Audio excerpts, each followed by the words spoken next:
Hello అండి, అందరికీ నమస్తే. Good morning. నేను మీ శ్రీనివాస్ని. న్యూస్ అనాలిసిస్ వీడియోకి స్వాగతం. సో ఈరోజు సండే కదా, సరదాగా వీడియో లింక్ని మీకు నచ్చిన వాళ్ళకందరికీ కూడా షేర్ చేయండి. మీకు తోచిన వాళ్ళకి షేర్ చేయండి, మీ కాంటాక్ట్లో ఉన్న వాళ్ళకి షేర్ చేయండి, సబ్స్క్రైబ్ చేసుకోమని చెప్పండి. కంటెంట్ నచ్చితే ఇంకో 4-5 వీడియోస్ చూసి కంటెంట్ ఓకే అనుకుంటే సబ్స్క్రైబ్ చేయించండి. అంటే మనం పక్కనోడు ఫోన్ తీసుకొని సబ్స్క్రైబ్ చేసాము అన్నట్టు కాకుండా కంటెంట్ అవసరం ఉన్న వాళ్ళకి అండ్ చూసే ఇంట్రెస్ట్ ఉన్న వాళ్ళకి మన ఛానల్ గురించి చెప్తే బెటర్ అనమాట. వాట్సాప్ నుంచే ఆసుపత్రుల్లో ఓపీ రిజిస్ట్రేషన్లు అంటండి. మన ప్రభుత్వం మనమిత్ర అని ఒక వాట్సాప్ గవర్నెన్స్ తీసుకొచ్చింది కదా. దీనిలో ఆల్రెడీ 200కు పైగా సేవలు నడుస్తున్నాయి. సో ఇప్పుడు కొత్తగా హాస్పిటల్కి వెళ్లకుండా ఈ మొబైల్ నుంచే, వాట్సాప్ నుంచే ఓపీ రిజిస్ట్రేషన్ కూడా జరుగుద్దంట. సో ఇంకా హాస్పిటల్కి వెళ్ళి ఓపీ కోసం లైన్లో ఉండాల్సిన అవసరం లేదు. మీరు వాట్సాప్లో ఆ నెంబర్కి 9552300009 నెంబర్కి హాయ్ అని మెసేజ్ పెడితే అక్కడ ఒక మెనూ వస్తుంది. ఆ మెనూలో ఈ ఆరోగ్య సేవలకు సంబంధించిన సేవలు ఎంచుకుంటే అందులో ప్రభుత్వ ఆసుపత్రుల్లో ఓపీ అపాయింట్మెంట్ కూడా ఉంటుందన్నమాట. దాన్ని ఎంచుకొని మీకు దగ్గరలో ఏ హాస్పిటల్లో ఓపీ కావాలి, మీ సమస్య ఏంటి అనేది మీరు నమోదు చేసుకుంటే మీకు రిజిస్ట్రేషన్ అయ్యి ఓటీపీ వస్తుంది. ఓటీపీ ద్వారా లాగిన్ అయ్యి మీ పూర్తి పేరు, పుట్టిన తేదీ, ఈమెయిల్, చిరునామా, పిన్ కోడ్ అన్నీ కొట్టాలన్నమాట. అప్పుడు మీకు ఒక టైం, పలానా డాక్టర్ టైం అపాయింట్మెంట్ బుక్ అవుద్ది. ఆ టైంకి మీరు నేరుగా డాక్టర్ దగ్గర వెళ్తే చాలు, హాస్పిటల్కి వెళ్ళి డాక్టర్ దగ్గర వెళ్తే చాలు. ఇంకా ఓపీ కోసం లైన్లో ఉండాల్సిన పని లేదు. ఇది మంచి సర్వీస్ తీసుకొచ్చారు. ఇక చమురుపైనే గురి అని ఇరాన్ ద్వీపంపై అమెరికా దాడి, సైనిక స్థావరాల ధ్వంసం, దిగి రాకుండా చమురు కేంద్రాలే లక్ష్యమవుతాయన్న ట్రంప్, హర్మూజ్ను పూర్తిగా నియంత్రిస్తున్న ఇరాన్. ఇప్పుడు యుద్ధం మొత్తం హర్మూజ్ వైపు జరిగింది. హర్మూజ్ ఏమో పూర్తిగా మా కంట్రోల్లోనే ఉండాలి, అందులో ఏ నౌకలు వెళ్ళాలి, ఏం వెళ్ళకూడదు, ఎప్పుడు వెళ్ళాలి, ఎప్పుడు వెళ్ళకూడదు, మొత్తం మేమే నియంత్రిస్తామనేటట్టు ఇరాన్ ఉంది. అసలు హర్మూజ్ని ఇరాన్ కంట్రోల్ నుంచి తీసేయాలి, వాళ్ళు శాన్లు అక్కడ ఉండకూడదు అని అమెరికా పట్టుదలతో ఉంది. ఇజ్రాయెల్, అమెరికా, ఇరాన్ యుద్ధం చమురు చుట్టూనే తిరుగుతోంది. ఇరాన్ చమురు బలాల్ని అడ్డుకుంటే ఆ దేశం దిగు వస్తుందనేది అమెరికా వ్యూహంగా ఉంది. అదే చమురు రవాణాను పూర్తిగా అడ్డుకుంటే ప్రపంచంపై ఒత్తిడి పెరిగి అగ్రరాజ్యం యుద్ధానికి ముగింపు పలుకుతుందని ఇరాన్ అనుకుంటుంది. శుక్ర శనివారాల్లో రెండింటి వ్యూహాలు ఆ దిశగానే సాగాయి. ఇరాన్ చమురుకు ఆయువు కొట్టైన ఖర్గ్ ద్వీపంలోని సైనిక స్థావరాలను లక్ష్యంగా చేసుకొని అమెరికా దాడులు చేసింది. ఇరాన్ ఓటమిని అంగీకరించుకుంటే అక్కడ చమురు క్షేత్రాలపై దాడులు చేస్తామని అమెరికా అధ్యక్షుడు ట్రంప్ హెచ్చరించారు. ఇటు హర్మూజ్ జలసంధిలో చమురు రవాణాకు ఇరాన్ మరిన్ని అడ్డంకులు సృష్టిస్తోంది. దీనిని అడ్డుకోవడానికి పలు దేశాలు యుద్ధ నౌకలను పంపనున్నాయని ట్రంప్ తెలిపారు. అదే జరిగితే ఆయా దేశాల్లోకి చొరబడతామని ఇరాన్ హెచ్చరించింది. మరోవైపు అమెరికా దాడులు చేయడానికి ఉపయోగించుకుంటున్న యుఏఈ నగరాలపై దాడులు చేస్తామని పేర్కొంది. ఇదిగోండి, హర్మూజ్ విముక్తికి శుద్ధం. చైనా, ఫ్రాన్స్, జపాన్, దక్షిణ కొరియా, యూకే యుద్ధ నౌకలను పంపుతాయని ఆశిస్తున్నా. అంటే ఈ దేశాలన్నీ కూడా యుద్ధ నౌకలను పంపితే ఇంకా ఇరాన్ ఒత్తిడిలోకి వచ్చి హర్మూజ్ జలసంధిని వదిలేస్తుంది అనేది డొనాల్డ్ ట్రంప్ ఆలోచన. ఇరాన్ ఓడిపోయి ఒప్పందం కోసం చూస్తోంది, కానీ నేను ఆ ఒప్పందాన్ని అంగీకరించను. త్వరలో హర్మూజ్ను తెరిచి తీరతాం ట్రంప్. ఇరాన్ ఖర్గ్ దీవిపై అమెరికా బాంబుల వర్షం, చమురు సరఫరా, ఎగుమతుల వ్యవస్థలను మాత్రం వదిలేశామని వెల్లడి. ధీటుగా స్పందించిన ఇరాన్, అమెరికా చమురు వ్యవస్థలను బూడిద చేస్తామని ప్రకటన. యుఏఈలోని ఫుజైరా పోర్టుపై డ్రోన్ దాడి, దెబ్బతిన్న 5 అమెరికా KC-135 విమానాలు. USS గెరాల్డ్ ఆఫ్ ఫోర్డ్లో మంటలు, ప్రపంచానికి ఆహార సంక్షోభం ముప్పు, ఇంధన కొరతతో యంత్రాలకు సరిపడా డీజిల్ అందక పలు దేశాల్లో రైతులకు ఇబ్బందులు. సో గ్యాస్ కొరతపై హై అలర్టు, సీఎం సమీక్ష. ఒకవైపు గ్యాస్ కొరత లేదు అంటూనే ప్రభుత్వాలు అప్రమత్తంగా ఉంటుంది. గ్యాస్ కొరత ఏం లేదు అని చెప్తున్నారు ప్రభుత్వాలు, అవసరానికి మించి సరఫరా ఉందని చెప్తున్నారు. కానీ కొరత ఉన్నమాట వాస్తవం. ఫోన్లో ఇదివరకు బుక్ అయినంత ఈజీగా బుక్ అవ్వట్లేదు.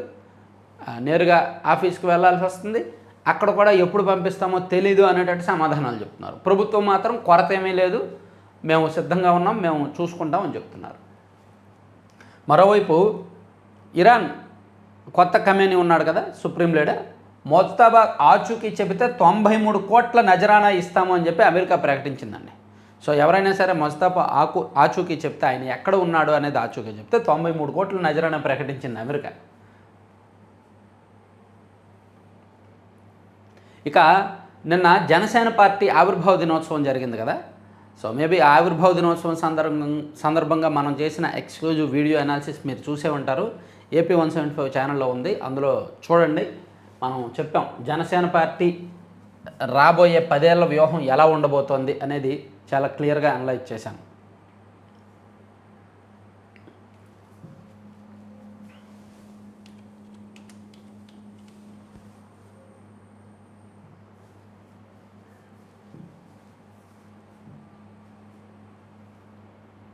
ఇదిగోండి జనసేన పక్కా రూట్ మ్యాప్, పవన్ 10 ఏళ్ల ప్రణాళికలు అనేది వీడియో ఎవరైనా చూడకపోతే ఒకసారి చూడండి, చాలా క్లియర్ ఇన్ఫర్మేషన్ ఉంటుంది దానిలో. సో నిన్న ఆయన గిరిజన ప్రాంతాల్లో, పాడేరు నియోజకవర్గంలోని గిరిజన ప్రాంతాల్లో గిరిజనులతో కలిసి పార్టీ ఆవిర్భావ దినోత్సవాన్ని జరుపుకున్నారు. అక్కడే పార్టీ జెండా ఆవిష్కరించారు. ప్రజల కోసం పనిచేయడమే కూటమి ప్రభుత్వం లక్ష్యం. గత ప్రభుత్వంలో నిధులు వచ్చినా పట్టించుకోలేదు. అడవితల్లి బాటలో ఉప ముఖ్యమంత్రి పవన్ కళ్యాణ్ గిరిజనుల నడుమ జనసేన ఆవిర్భావ వేడుకలు. సో అది చాలా మంచి కార్యక్రమం అండి. అండ్ పాలన ప్రక్షాళన చేశాము, నిబద్ధతతో పనిచేస్తాము డిప్యూటీ సీఎం పవన్. గతంలో సమస్యలు చెప్పుకోవడానికి జనం భయపడేవారు, నేడు ప్రభుత్వం యంత్రాంగమే మీ వద్దకు వస్తోంది.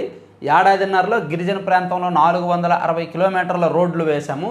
కష్టపడే ప్రభుత్వానికి అండగా ఉంటే మరింత బాగా పనిచేస్తాము. మీరు రోడ్డుపైకి రాకముందే వాటి పరిష్కారానికి సిద్ధం. పవన్. అల్లూరు జిల్లా మారుమూల పల్లెలో జనసేన పార్టీ ఆవిర్భావ వేడుకలు అన్నమాట.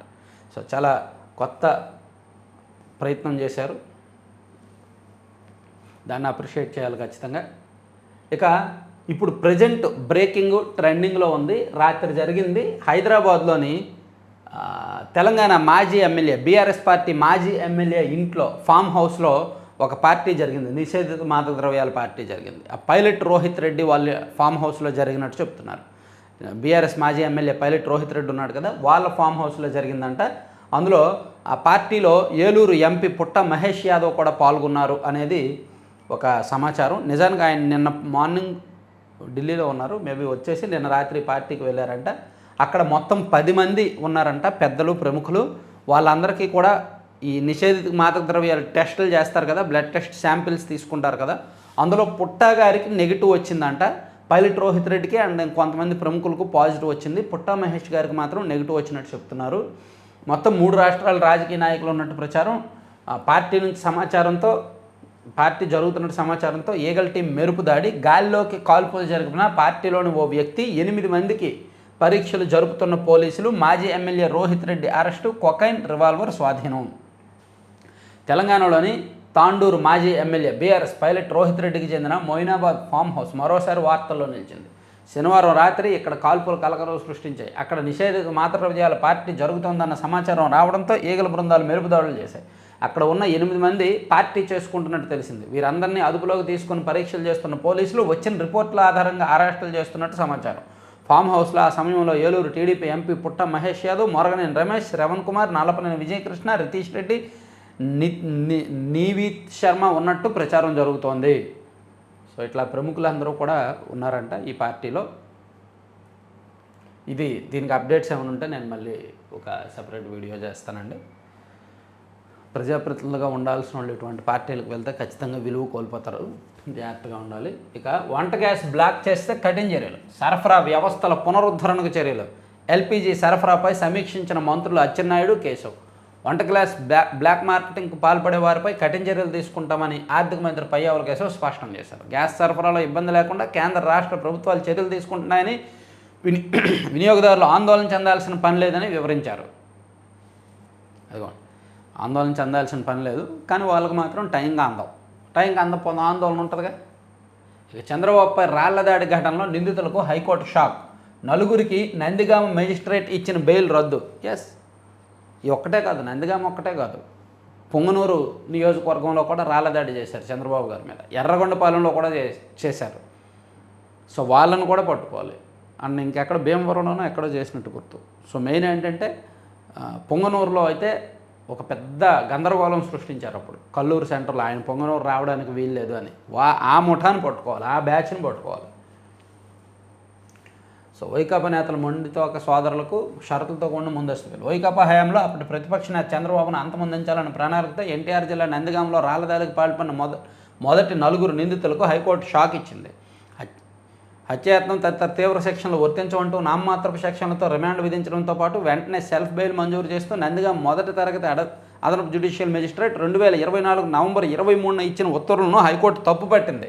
ఆ బెయిల్ను రద్దు చేసింది. హైకోర్టు తీర్పు అందిన వారంలో సంబంధిత మెజిస్ట్రేట్ కోర్టులో లొంగిపోవాలని నిందితులు కన్నిగంటి సజ్జనరావు, బెజవాడ కార్తీకు, పరిమి కిషోర్, మూర్త శ్రీనివాసరావును ఆదేశించింది. నేను ఇక్కడ చెప్పేది ఒకటే, మీ నాయకులు ప్రాపకం కోసమో, మీ నాయకులు చెప్పారనో, వాళ్ళు ఇచ్చే చిల్లర కోసమో, వాళ్ళు ఇచ్చే మందు కోసమో మీరు అలా రాళ్ల దాడికి దానికి పాల్పడొద్దు. జైలుకి వెళ్ళాల్సింది మీరే. రేపు పొద్దున్న జగన్మోహన్ రెడ్డి గారు బయటకు వచ్చినప్పుడు కూడా అటువంటివి చేయొద్దు. నాయకుల ప్రాపకం కోసం ఇటువంటి పిచ్చి పనులు చేయొద్దు. సో వైసీపీ వాళ్ళు వాళ్ళ క్యాడర్ని అలాగే వాడుకున్నారు, రాళ్ల దాడి చేయించారు, ఇప్పుడు కేసుల్లో ఇరికిస్తున్నారు. ఈ పాపం వైసీపీ పెద్దలదే. ఎక్కడికక్కడ చంద్రబాబు గారు వెళ్తే రాళ్ల దాడి చేసేవారు, కావాలని రాళ్ల దాడి చేసేవారు. ఇప్పుడు వాళ్ళందరిని అరెస్ట్ చేస్తే వాళ్ళ కుటుంబాలు ఏమవ్వాలి? అక్కడ పెద్దిరెడ్డి గారి పట్టు కోసం, పెద్దిరెడ్డి గారి ప్రాపకం కోసం అక్కడ కూడా చంద్రబాబు గారి మీద రాళ్ల దాడి చేయించారు 2023లో. సో అది కూడా ఊరుకోదుగా ఆ పాపం కూడా. ఇక పోలవరం ప్రాజెక్టుకు మరో 1500 కోట్లు కేంద్రం ఇస్తుందంట అండి.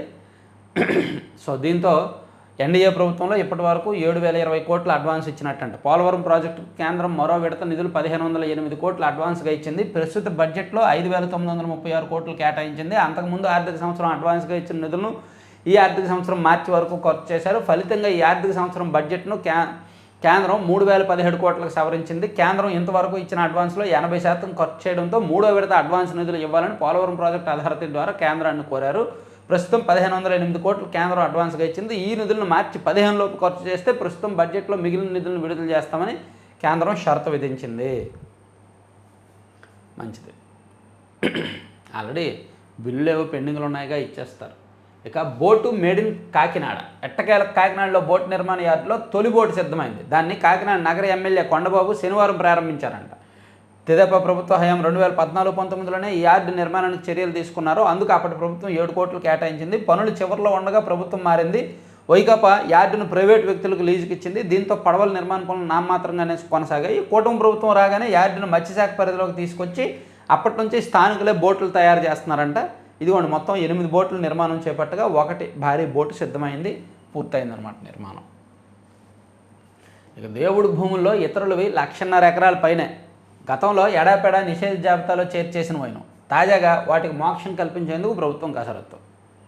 అధికారుల తప్పిదాల కారణంగా భూ యజమానులు అనేక సంవత్సరాలు నానాపాట్లు పడుతున్నారు. దేవాదాయ శాఖకు చెందిన భూములను ఇతరులకు రిజిస్ట్రేషన్ చేసుకునే అవకాశం లేకుండా 2011లో నిషేధ జాబితాలో చేర్చే కార్యక్రమం చేపట్టారు. ఆ సమయంలో జిల్లాల్లోని దేవాదాయ శాఖ అధికారులు ఆలయాల భూములతో పాటు ఇతరులకు చెందిన పట్టా భూములను కూడా ఆలయాల భూములు, దేవాదాయ భూములు అని చెప్పి 22A(1)(c) నిషేధ జాబితాలో చేర్చేశారు.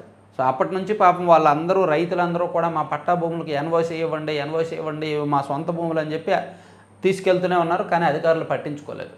సో ఇప్పుడు ఆ 1,50,000 ఎకరాలను గుర్తించి ప్రభుత్వం వాటిని రిలీజ్ చేయడానికి సిద్ధమవుతోంది.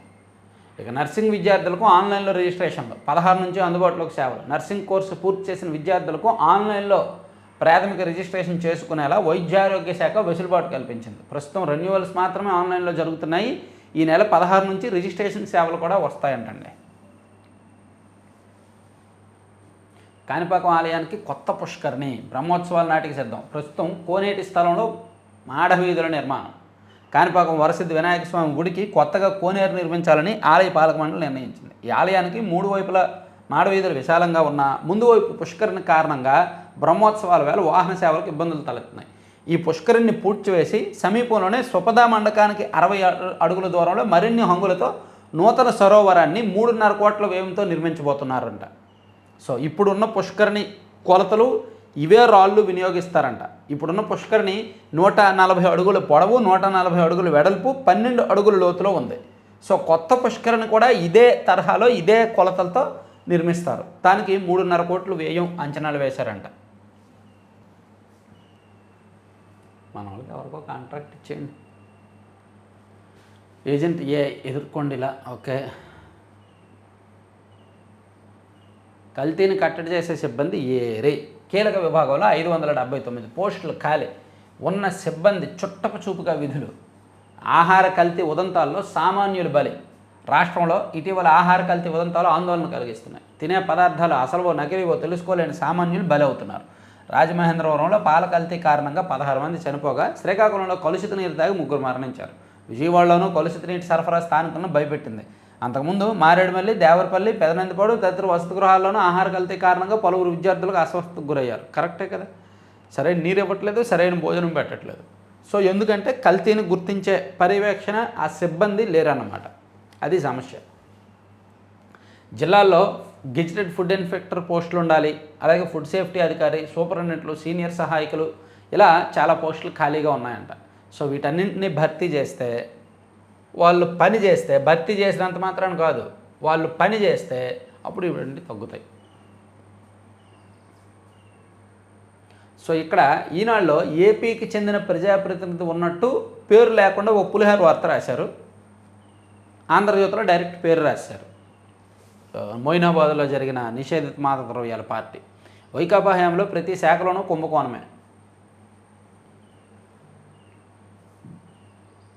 వన్యప్రాణులకు టీకా కవచం. నల్లమల్లో తండాలు, పరిసర గ్రామాల్లో జంతువులకు టీకాలు, వ్యాధులు వ్యాప్తి చెందకుండా అటవీ శాఖ ముందస్తు చర్యలు. బీసీలకు కులం, వృత్తి పేరుతో దూషిస్తే కఠిన చర్యలు. 15 రకాల వేధింపులకు శిక్షలు. బీసీ రక్షణ చట్టం రూపకల్పనపై మంత్రుల సమావేశం. సో నారా లోకేష్ గారు యువగలం పాదయాత్ర సందర్భంగా ఒక హామీ ఇచ్చారు, బీసీలకు రక్షణ చట్టం తీసుకొస్తాము అని. సో దాన్ని రూపొందించే క్రమంలో ప్రభుత్వం యంత్రాంగం సిద్ధమైంది. బీసీలకు రక్షణ చట్టాన్ని రూపొందిస్తున్నామని మంత్రి సవిత తెలిపారు. 138 బీసీ సామాజిక వర్గాలని కులం, వృత్తి పేరుతో దూషించిన, సాంఘిక ఆర్థిక బహిష్కరణ చేసినా కఠిన చర్యలు తీసుకుంటామని హెచ్చరించారు. మొత్తం 15 రకాల వేధింపులకు శిక్షలు రూపొందిస్తున్నట్టు చెప్పారు. విజయవాడలో ఉన్న బీసీ డైరెక్టర్ కార్యాలయంలో సవిత నేతృత్వంలోని బీసీ రక్షణ చట్టం రూపకల్పనపై పలువురు మంత్రులు, నేతలు శనివారం సమావేశమయ్యారు. మరి దారుణం అండి.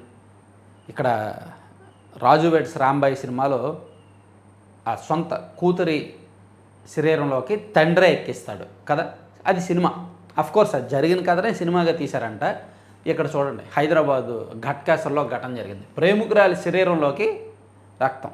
ఇప్పటికే వ్యాధితో బాధపడుతున్న యువకుడు, ఆమెకు అదే వ్యాధి ఉంటే తమకే ఇచ్చి పెళ్లి చేస్తారని దుర్మార్గం. ఆల్రెడీ వాడికి అది ఉంది, పాజిటివ్ ఉంది. వాడు ఏం చేశాడంటే తన రక్తం తీసి ఆ అమ్మాయికి ఎక్కించాడు. ఇంకా ఆ అమ్మాయికి కూడా పాజిటివ్ ఉంటే తనకిచ్చి పెళ్లి చేస్తారు కదా అని అంట. ఎంత దుర్మార్గుడో చూడండి. వాడు తనకు హెచ్ఐవి పాజిటివ్ ఉండటంతో పెళ్లికి నిరాకరించిందని కక్ష కట్టిన ఓ దుర్మార్గుడు ప్రేమించిన అమ్మాయికి అదే రక్తాన్ని ఎక్కించాడు. పైగా ఆమె అతనికి వరుసకు మరదలు కావడం గమనార్హం.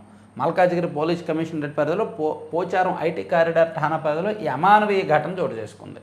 ఇన్స్పెక్టర్ రాజువర్మ తెలిపిన వివరాల ప్రకారం జనగామ జిల్లాకు చెందిన యువకుడికి కుటుంబం 25 ఏళ్ల క్రితం హైదరాబాద్ వచ్చి ఘట్కేసర్ మండలం అన్నోజీగూడ రాజీవ్ గృహకల్ప కాలనీలో నివాసం ఉంటుంది. యువకుడు ట్రాన్స్పోర్ట్ సూపర్వైజర్గా పనిచేస్తున్నాడు. అతని తల్లిదండ్రులకి ఇద్దరికి కూడా పాజిటివ్ ఉంది. తండ్రి కొన్నేళ్ల క్రితం మరణించాడు. యువకుడు తమ ఇంటికి సమీపంలో ఉండే మరదల్ని ఇష్టపడుతున్నాడు. పెద్దలు పెళ్లి చేసేందుకు సముఖంగా ఉండటంతో ప్రేమ కొనసాగింది. ఇటీవల వివాహానికి సిద్ధమయ్యారు. తండ్రి గతంలో హెచ్ఐవితో మరణించడంతో యువతి తండ్రికి అనుమానం వచ్చి యువకుడికి కూడా రక్త పరీక్షలు చేయిస్తే యువకుడికి కూడా అది ఉన్నట్టుగా నిర్ధారణ జరిగింది. దీంతో వివాహం రద్దు చేసుకున్నారనమాట. చిన్నప్పటి నుంచి ప్రేమించిన యువతి అకస్మాత్తుగా దూరం పెట్టడంతో ఎలాగైనా దక్కించుకోవాలని యువకుడు పన్నాగం పన్నాడంట. చాలా దారుణం. 24న రాష్ట్ర వ్యాప్త ఆందోళనకు సిపిఐ పిలుపు.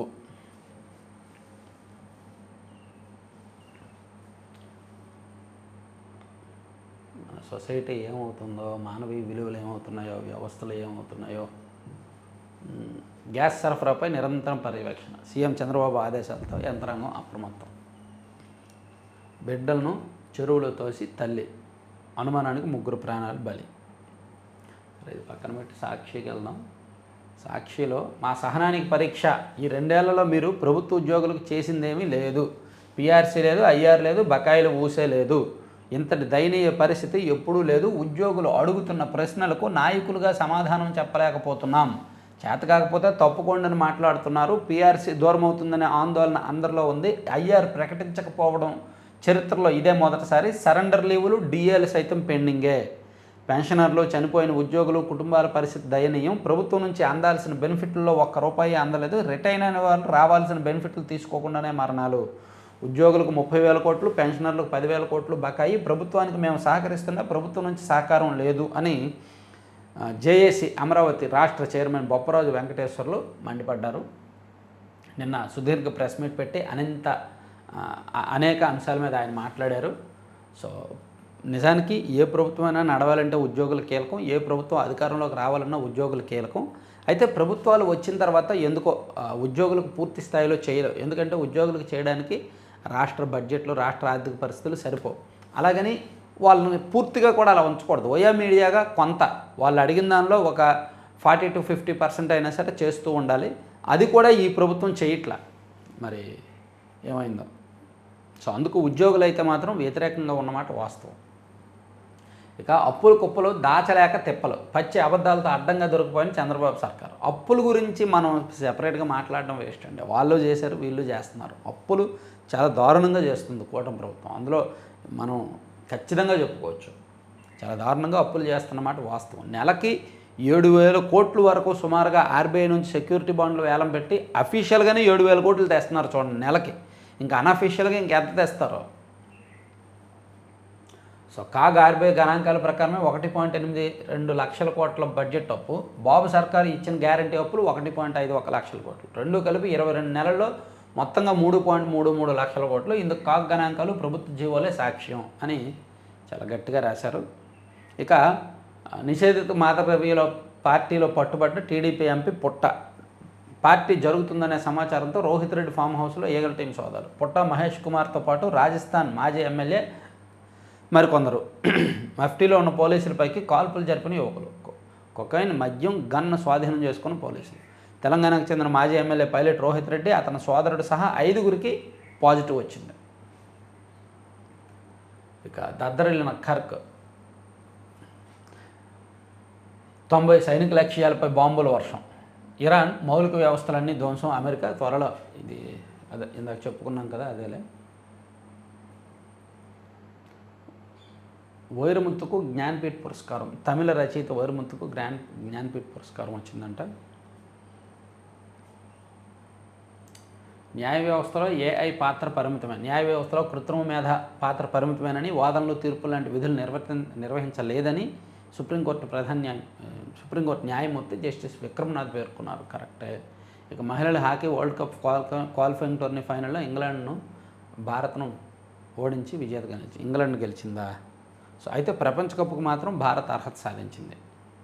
ఇక వాణిజ్య ఎల్పీజీ విక్రయాలు. దేశంలో వాణిజ్య ఎల్పీజీ సిలిండర్ల పంపిణీ మొదలైందని కేంద్ర పెట్రోలియం శాఖ తెలిపింది. తృణమూల్కు కౌంట్ డౌన్. పశ్చిమ బెంగాల్లో మమతా బెనర్జీ నేతృత్వంలో అరాచక ప్రభుత్వానికి కౌంట్ డౌన్ మొదలైందని ప్రధాని మోదీ అన్నారు. సో నిన్న రాత్రి మనం గుండుసోది మన ఛానల్లో ఈ పశ్చిమ బెంగాల్కి సంబంధించి వెస్ట్ బెంగాల్ ఎలక్షన్లకు సంబంధించి వీడియో చేసాం. సో మేబీ చూసే ఉంటారు. బెంగాల్ బీజేపీకి పరీక్ష, మమతా వైపు సర్వేలు అని అక్కడ ఉన్న పరిస్థితి. అంటే అక్కడ సర్వేలు ఏం చెప్తున్నాయి, యాక్చువల్లీ బీజేపీకి అనుకూలంగా ఉంది పరిస్థితి. సో అక్కడ లేటెస్ట్ సర్వే ఎలా ఉందనేది నిన్న వీడియో చేసాం, వీలైతే అది చూడండి. ఎట్టకేలకు వాంగ్ విడుదల. ఇక క్షిపణులతో కిమ్ కవ్వింపులు. పాపం యుద్ధంలో ఈయన అక్కడ పెద్ద పెద్ద దేశాలేమో కొట్టేసుకుంటున్నారు. రష్యా, ఉక్రెయిన్ సంవత్సరాల తరబడి చేస్తున్నాయి. ఇప్పుడేమో ఇరాన్, ఇజ్రాయెల్, అమెరికా వీళ్ళు కొట్టుకుంటున్నారు. సో ఈయనకేం పని లేదని ఈయన దగ్గరేమో ఎక్కువ బాంబులు, క్షిపణులు, అణుబాంబులు ఎక్కువగా ఉన్నాయి. వాటికేమో పని చెప్పట్లా. అందుకని ఈయన ఒక 10 బాలిస్టిక్ క్షిపణులను ప్రయోగించాడంట. కవ్వింపు చర్యలకు పాల్పడ్డారు.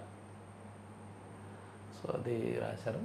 తర్వాత ఆంధ్రజ్యోతిలో చూస్తే ఇవి కీలక అంశాలు చెప్పుకున్నాం కదా.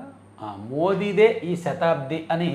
వర్తమాన రాజకీయాల్లో నరేంద్ర మోదీని ఢీకొలగని నాయకుడు కనిపించలేదు. రాజకీయాల్లో తన ప్రభావం 100 ఏళ్ల పాటు ఉంటుందని చెప్పడానికి మాత్రమే ఆయన పరిమితం కావడం లేదు. అందుకు అనుగుణంగా చర్యలు కూడా తీసుకుంటున్నారు. ఎన్నికల తర్వాత నితేష్తో ముఖ్యమంత్రి పదవికి రాజీనామా చేయించాలనేది ఎన్నికలకు ముందే కుదుర్చుకున్న అవగాహన. వయోభారం, అనారోగ్యం కారణంగా ముఖ్యమంత్రి పదవి నుంచి తప్పుకోవడానికి నితీష్ కూడా అంగీకరించారు. అయితే ఈ పరిణామాన్ని దృష్టిలో పెట్టుకుని ఆంధ్రప్రదేశ్లో ముఖ్యమంత్రి చంద్రబాబు కూడా జాతీయ రాజకీయాల్లోకి వెళ్తారని, ఉప ప్రధాని అవుతారని ప్రచారం చేశారు. లోకేష్ ముఖ్యమంత్రి అవుతారని కూడా ప్రచారం జరిగింది. అయితే ఈ ప్రచారాల్లో వాస్తవం లేదని తేలిపోతుంది. వాస్తవం లేదని ఎలా చెప్పగలరు? ఉంది, టైం ఉంది. చర్చ అయితే జరుగుతోంది. వాస్తవం లేదని చెప్పలేం, వాస్తవం అని చెప్పలేం. ఏబిఎన్ ఆంధ్రజ్యోతిలోనే వచ్చాయిగా వార్తలు, దాని మీద డిబేటే పెట్టారు ఏకంగా.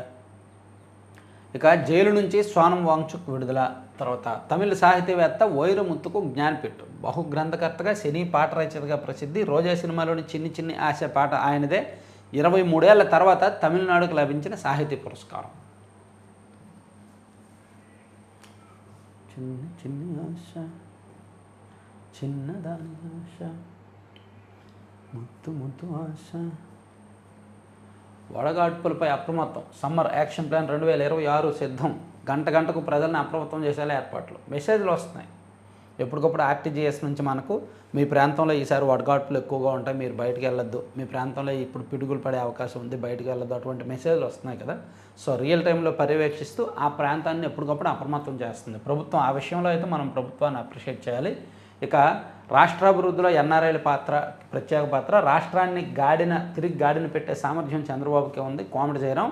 అమెరికాలో తెలుగు వారికి ఏ కష్టం వచ్చినా జయరాం ముందుంటారు. Justice NV Ramana. రాష్ట్రాభివృద్ధిలో ఎన్ఆర్ఐలు ప్రత్యేక పాత్ర పోషించే విధంగా కృషి చేస్తానని కోమటి జయరాం అన్నారు. రాష్ట్రంలో పెట్టుబడులు, సేవా రంగంలో ఎన్ఆర్ఐల పాత్ర విస్పష్టంగా ఉంటుందని హామీ ఇచ్చారు. ఉత్తర అమెరికాలో రాష్ట్ర ప్రభుత్వం తరపున ప్రత్యేక ప్రతినిధిగా నియమితులైన కోమటి జయరాంకు ఆత్మీయ సర్కార్ సభ శనివారం కృష్ణా జిల్లా పోరంకి మురళీ రిసార్ట్స్లో నిర్వహించారు. ఒక రకంగా ఆయన అటు ఎన్ఆర్ఐలకి ఇటు తెలుగుదేశం పార్టీకి వెన్నెముక్క పనిచేశారు, చాలా చేశారు. ఒకటి మాత్రం నిజమండి, 2024 ఎన్నికల్లో ఎన్ఆర్ఐలు కీలక పాత్ర పోషించారు. ఎందుకంటే వాళ్ళు అక్కడుండి రాష్ట్ర పరిస్థితి చూసి ఆవేదన చెందారు. అరే రాష్ట్రం ఏంటి ఎలా అయిపోతుంది, ఇంత దారుణంగా ఉందేంటి, సో మేము ఖచ్చితంగా పార్టిసిపేట్ చేయాలి, అంటి ముట్టనట్టు ఉండకూడదని చెప్పి ఇన్వాల్వ్ అయ్యారు, ఖర్చు పెట్టారు, కష్టపడ్డారు, తిరిగారు, ఓన్ చేసుకున్నారు. రిజల్ట్ వచ్చిన తర్వాత రిలాక్స్ అయ్యారు. సో ఎన్ఆర్ఐలు 2024 ఎన్నికలు మాత్రం ఎప్పటికీ మర్చిపోలేరు. దేవాలయాలు పెరిగినంతగా ధర్మం పెరగలేదు. అప్పట్లో గుడులు తక్కువ ఉన్నా మానవత్వం విరాజిల్లేదు. Justice NV Ramana. Super statement, మంచి స్టేట్మెంట్. ఎవరో ఆ బిడ్డలు. ముదినేపల్లిలో 2 చిన్నారుల విక్రయం, కొని పెంచుకుంటున్న పిల్లలు లేని దంపతులు. బాలల సంరక్షణ అధికారిని ఫిర్యాదు, కేసు నమోదు.